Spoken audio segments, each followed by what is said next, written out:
Tonight's conversation will focus on how China or the Chinese leadership sees and understands the world and what we can learn from that. And of course, there's no one better suited to discuss this than Kevin Rudd. So Kevin, we're thrilled that you're with us here tonight. It's been a long time. Last time we were here was in 2018. Wow, was it 18, wasn't it? I thought it was 19. Yeah. I dare say the world has changed quite a bit since then. So it's good to have you back for an update on how things are. So before you get into it, it's really good to be back in Zurich. I always feel as if I'm sort of coming home here some way. It's a friendly town, and it's a beautiful town, and I enjoy this city a lot, and the work that the Asia Society is doing. We've been around as an institution for 65 years, and we now have centres around the world because we discover this growing global appetite to try and understand what the hell's going on. And particularly with China. So, Nico, you're leading a great centre here. And to our friends from Credit Suisse, thank you. And you'll get 10% of the sales of the book.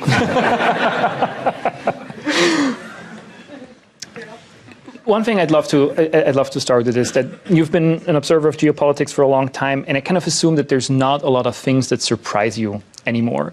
But there's been quite a lot of things happening in recent months and years that took me by surprise. I think took a lot of us by surprise. So I'd love to hear to start is like, what surprised you recently? What was something that really took you by surprise that you did not expect happening?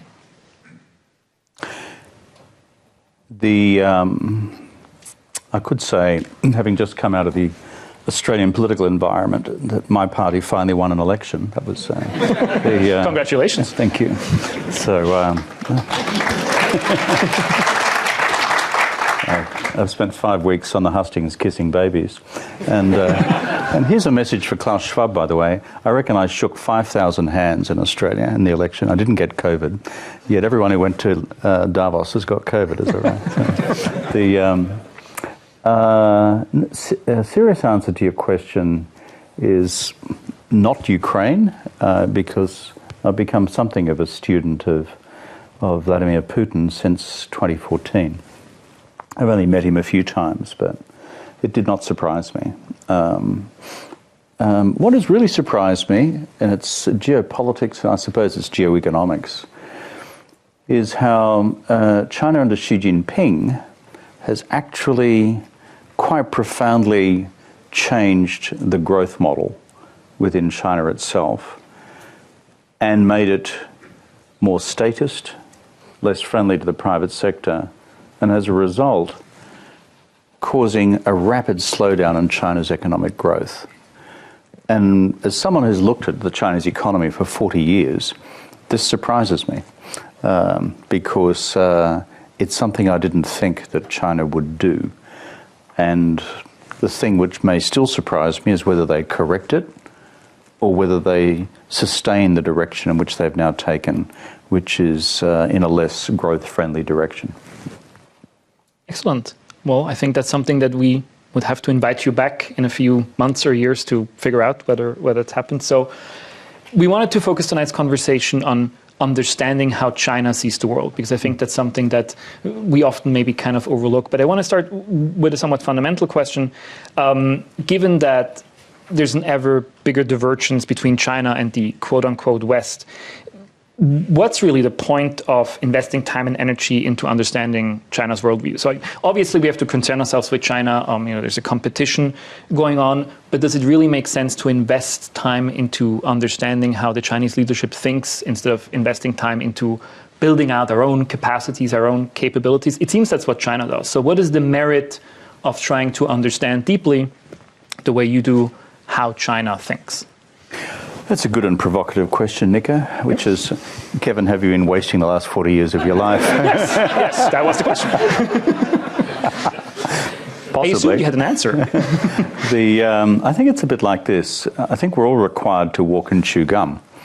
The beginning of wisdom in politics, the beginning of wisdom in international politics, the beginning of wisdom in business is to understand how the other person thinks, why they think that way, and what their priorities are, rather than commit the cardinal error, which many of our American friends still commit, which is to mirror image everything. That is to think that those you're dealing with will automatically reason in the same way in which you reason.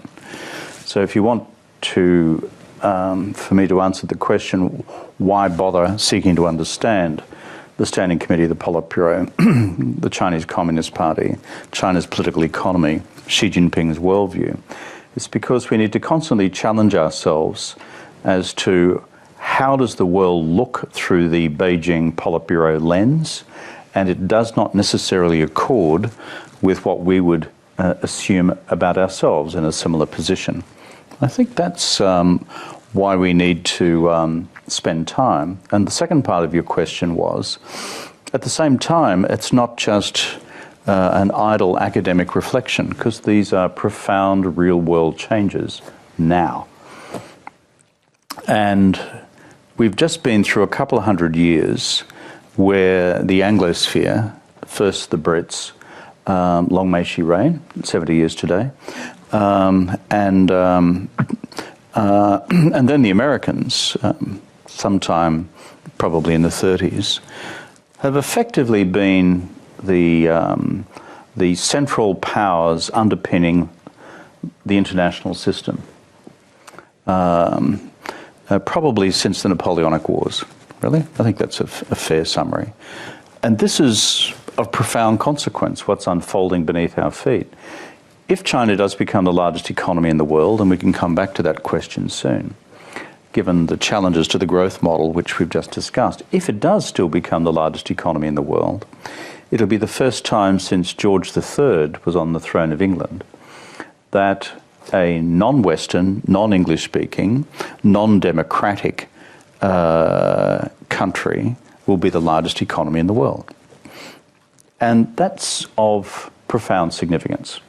So therefore, understanding that and its consequences in terms of how we therefore acquire our own national capabilities in responding to that is, I think, of first order importance for everybody, whatever your form of professional life may be. Excellent. Then I suggest we do exactly that tonight and try to understand how Chinese leadership sees the world. Last week, Asia Society and you back in the US hosted US Secretary of State Tony Blinken, who sort of gave his sort of defining speech on the US-China policy.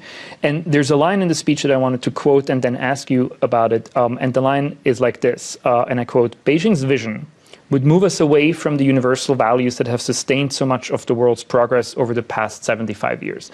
Let's put a pin into what universal values exactly are and what Tony Blinken means when he says that.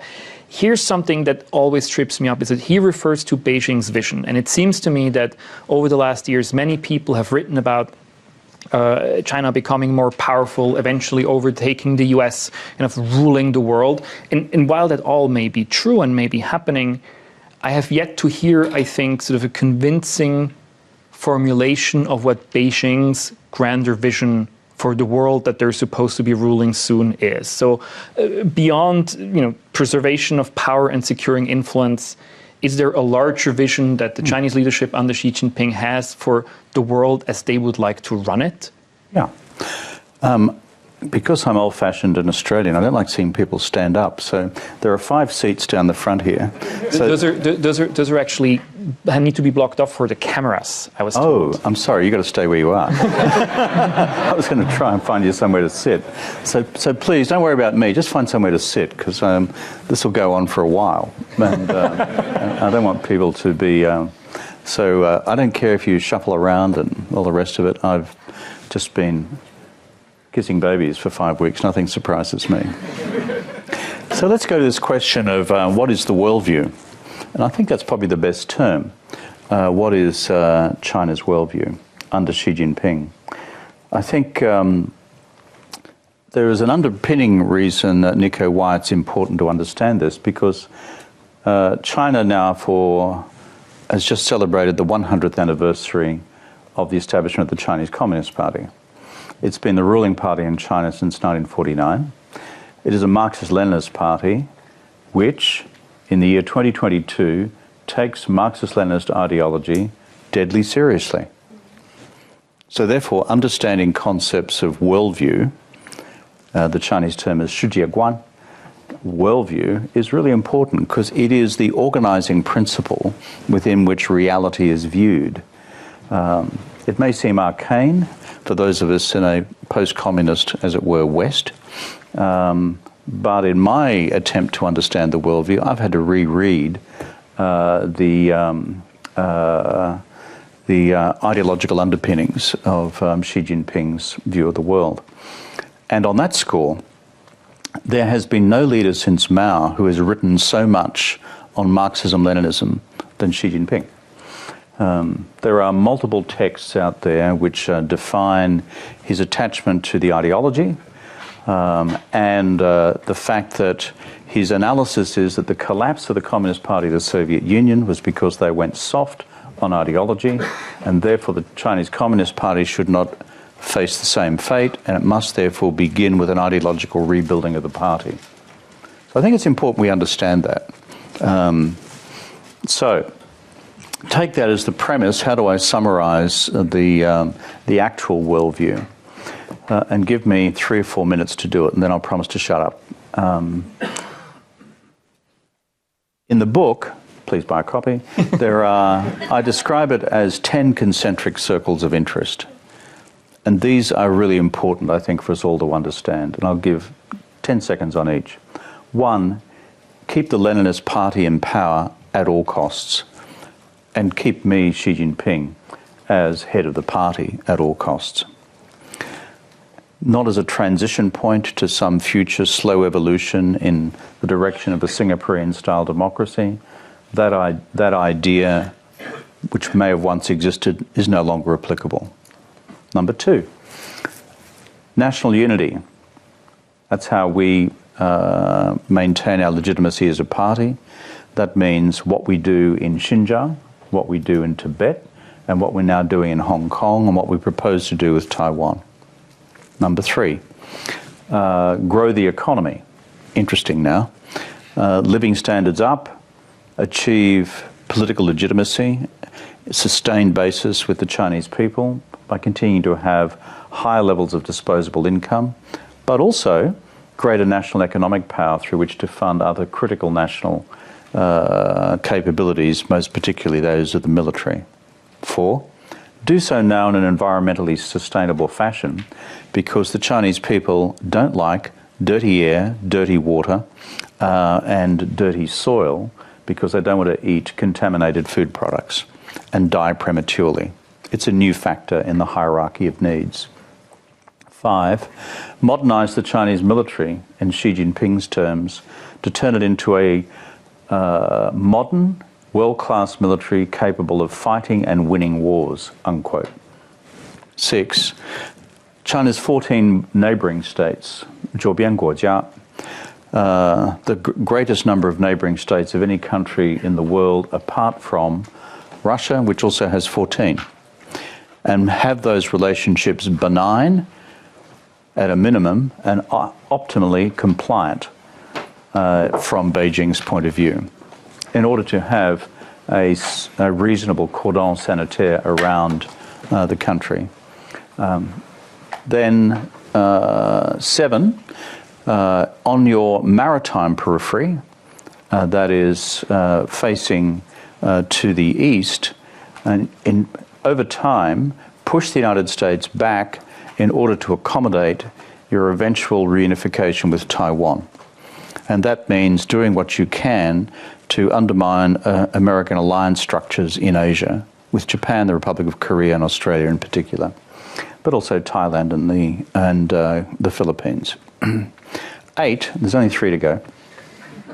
On the continental periphery, moving west, not east, use the Belt and Road Initiative to convert Eurasia into a zone of economic opportunity for Beijing, but also a zone of greater economic development, period, and a series of economies which become themselves increasingly dependent on China, extending across Eurasia, into South Asia, into the Middle East, eventually to Eastern Europe, 16+1, then to Western Europe.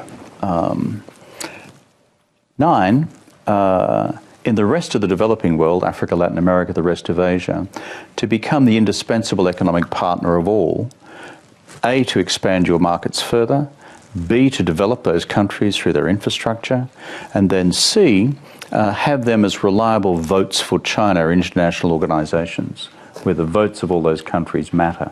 UN, Bretton Woods institutions, elsewhere. And then finally, on the international system itself, begin to change the nature of the international system in its institutional arrangements and values assumptions in a manner more compatible with China's worldview.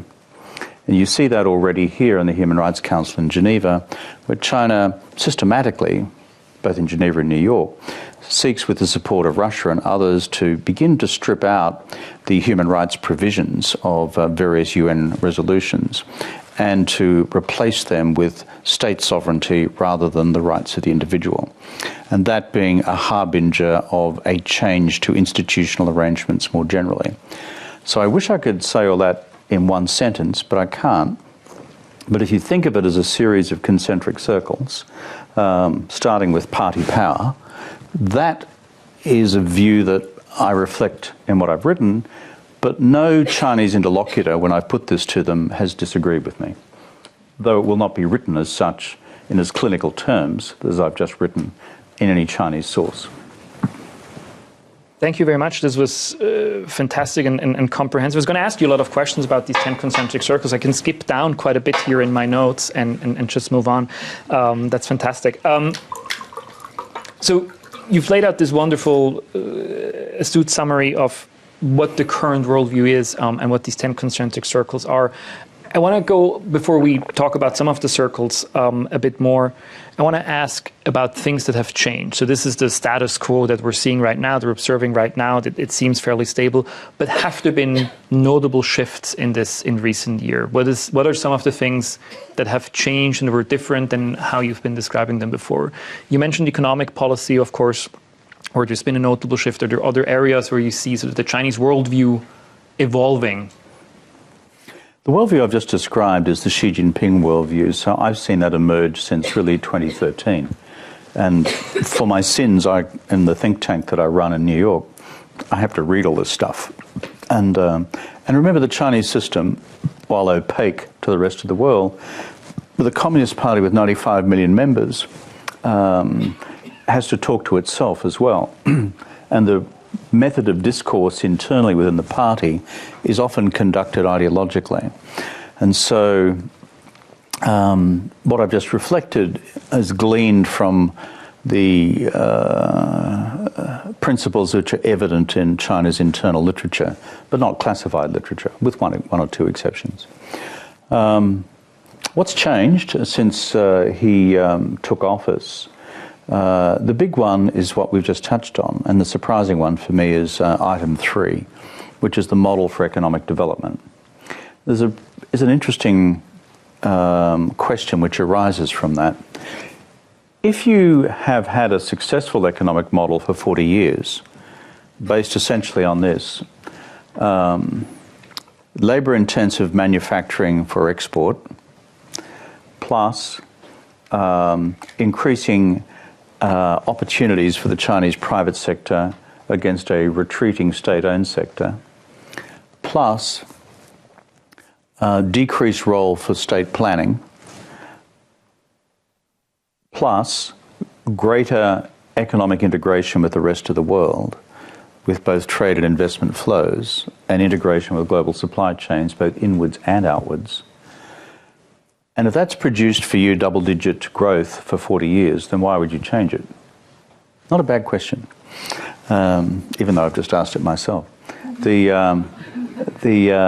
Would you care to answer it as well? Yeah, I'm going to try and answer it too.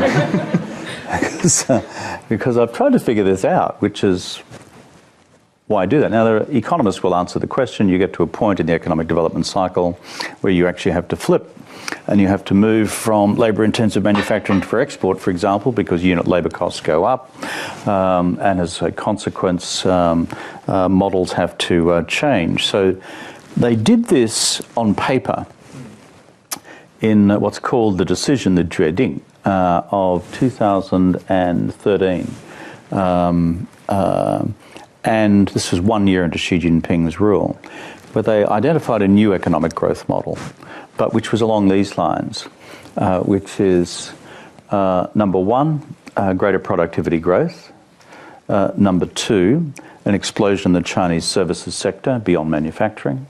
Number three, on top of that, even greater space for the private sector based on the principles of competitive neutrality to occupy more of the space occupied by the Chinese state-owned sector. Four, less reliance on the infrastructure build in the country to generate growth, which had been another large part of the model phase one.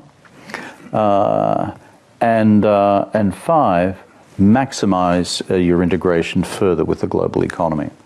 So in other words, it was still within a market frame, not a statist frame.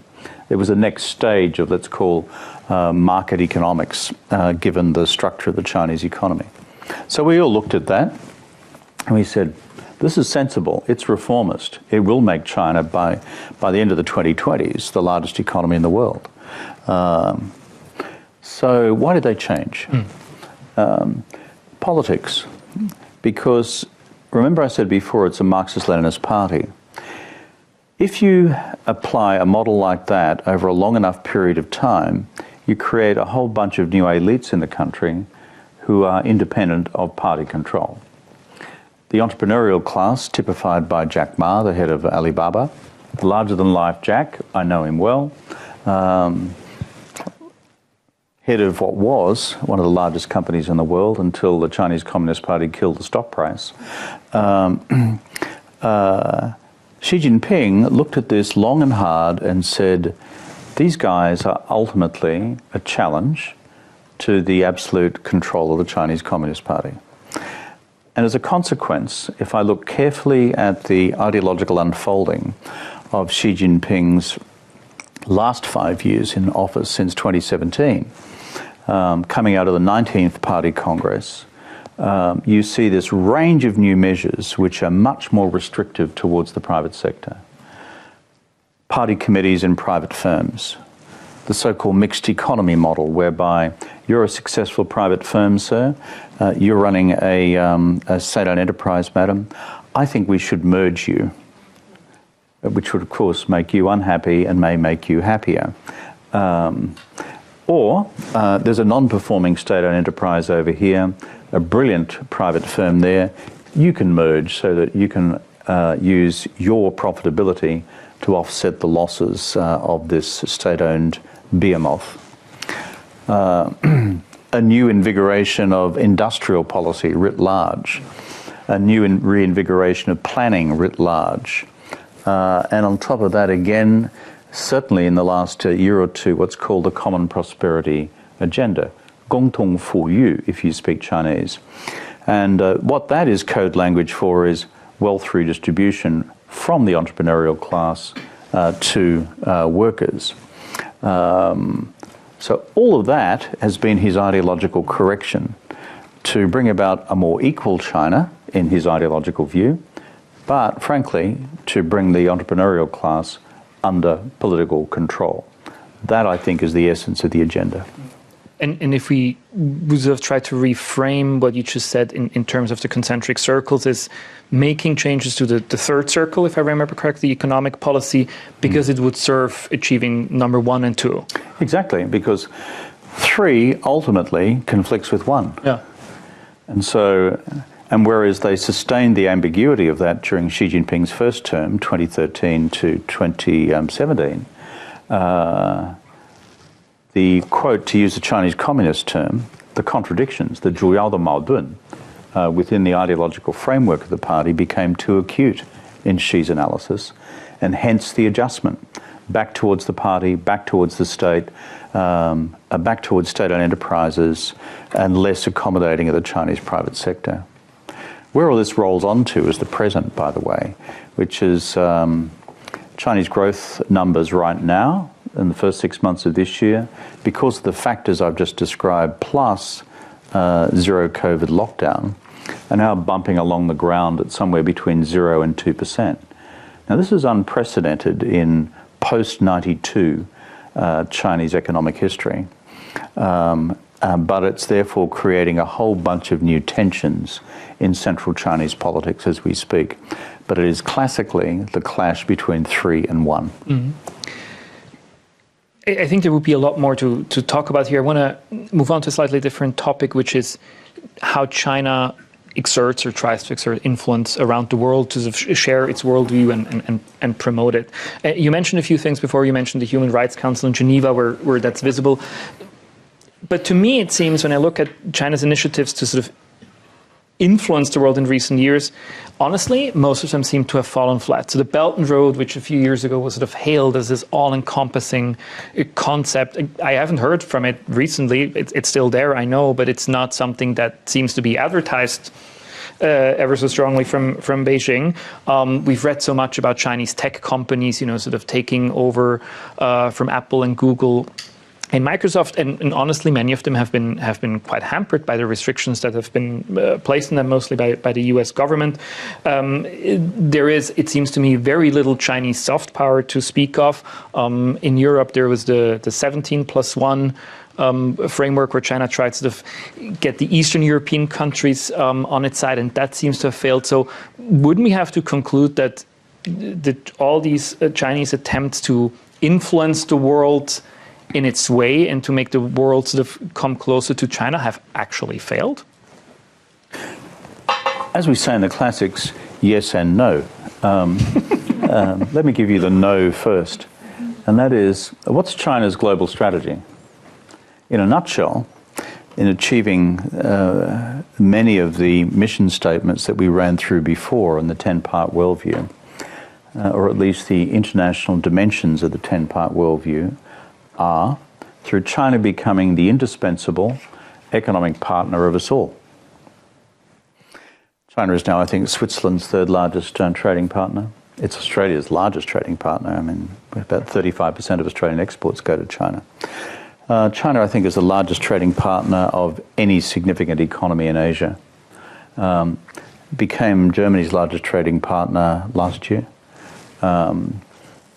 So, the Chinese grand strategy, if I could put it in a nutshell, is to achieve 1 through 10 above without ever firing a shot anywhere, but by becoming the indispensable economic partner of us all, so that ultimately our national economic well-beings and by extension our corporate individual well-beings are dependent on our access to the Chinese market, access to the Chinese financial services market, in the case of Switzerland, the United States, and some of the Europeans, etc.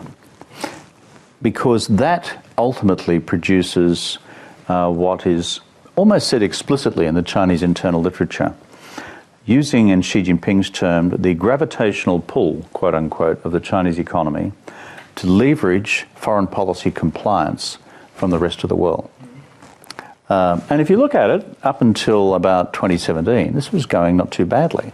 China was not being, there was no, until that stage, not much by way of wolf warrior diplomacy, 战狼外交. There was a reasonably effective strategy around the world, and then with the 16+1 as well.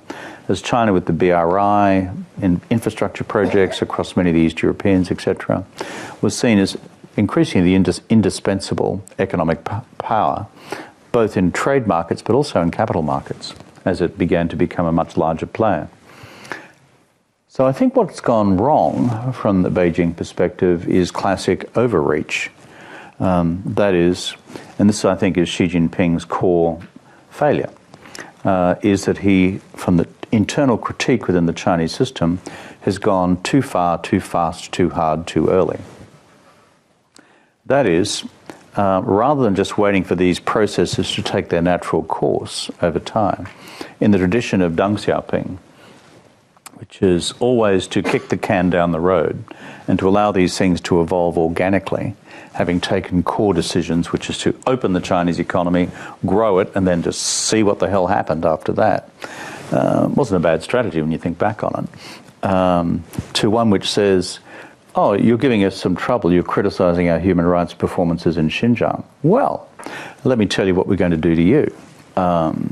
And so when I see the range of bilateral coercive measures against the Norwegians over the Nobel Prize, against the Swedes over the Swedish national has been incarcerated in China, the European Union over the sanctions placed on the members of the European Parliament who objected to Chinese human rights practices in Xinjiang, through to the Australians, the massive tariff impositions against probably a third of Australian exports to China, probably a $20 or $30 billion loss in Australian exports. So against the Republic of Korea over Korea's decision to deploy THAAD systems, that's theater missile, anti-ballistic missile defense systems, targeted against North Korea, not against China. But the Chinese objected to it for their own strategic reasons. Then Kia and other Korean car sales plummeted in China by huge numbers. And so these patterns of coercive Chinese economic diplomacy and then direct wolf warrior diplomacy, which is Chinese ambassadors taking to the airwaves around the world and attacking various countries for doing X, Y, and Z, A, B, and C. This, I think, has been a reflection of the new line under Xi Jinping, and I would agree with you. It has not advanced China's interests. So therefore, when I say yes and no, yes, the strategy about being the indispensable economic partner of everybody continues. No, because there's been political overreach by the regime at the same time, and particularly in the last several years. At the very beginning, when I asked, why should we even spend time to understand the Chinese worldview, you made a very compelling case, and you also said it's not just purely an intellectual exercise. This stuff matters. So I want to talk a bit about that as well. We've talked a bit about what the Chinese worldview is. Now let's talk about what we make out of these insights. How can a country like Switzerland, but also other European countries, other countries in general in the world, create effective China policies based on that understanding? And I always feel it's good to sort of look at good examples. So when we look around the world, and if you had to sort of rate different countries for their recent approaches to China, who's top of the class? So who's an example that you would point as like, this is a country that's done very, very well in engaging China in an effective, from the country's point of view, way? Which country is doing really, really well vis-a-vis China right now? Well, let me use some criteria first, because rather than me just being subjective, let me try and give you an objective set of criteria in terms of who's done well and who's done less well. What are the criteria, in my perspective, of an effective China strategy, given all the constraints that we've just referred to? Number one, in your dealings with China, never take a backward step on adherence to universal human rights as defined in the Universal Declaration of Human Rights of 1948.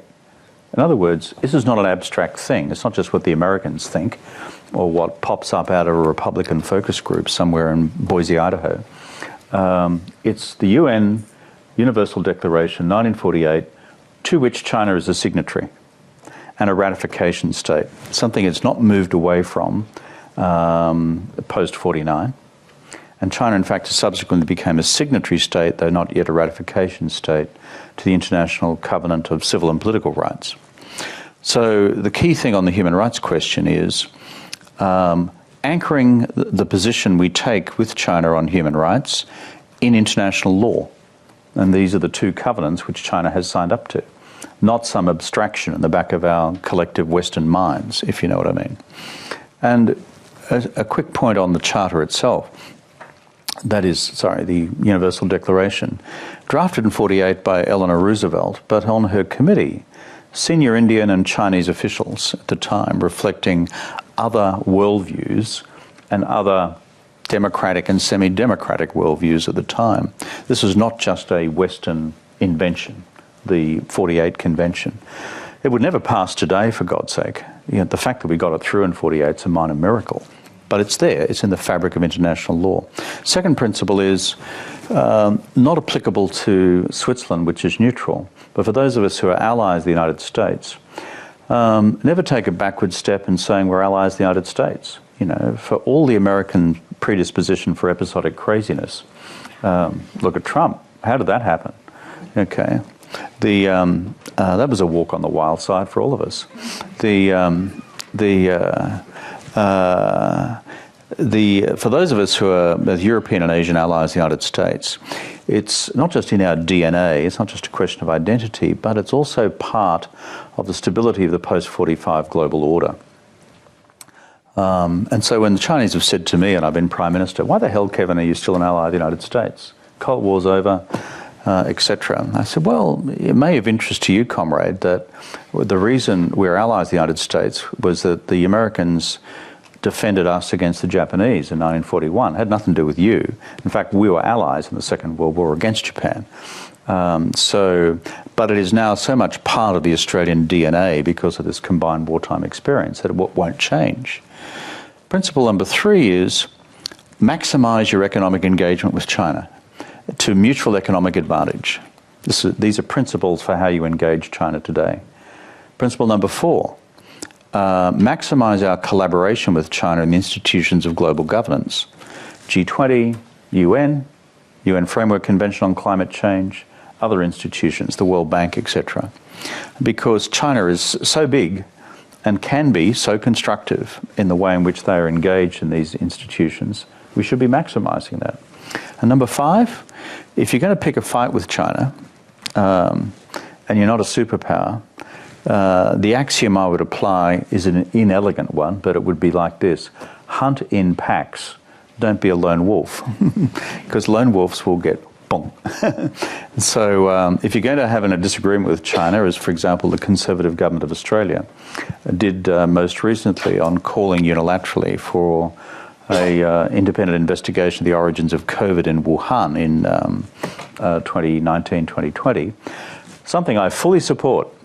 But pragmatic diplomacy suggests you'd wait a week, get on the telephone, and you'd ring up another 20 or 30 democracies around the world and say, why don't we make this a joint démarche together, rather than just saying, well, I'm the Australian government, I'm just going to go out there and say this myself.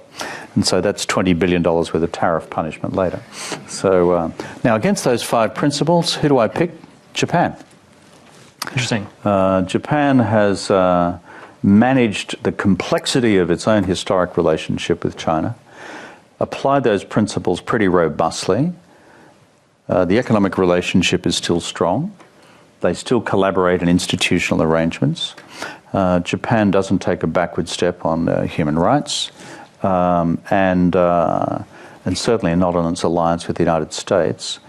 And for example, whether it's with the Quad, where Australia, Japan, India, and the United States are together, or other institutions, is constantly, as it were, building collaborative partnerships with others in common positions to take in relation to China.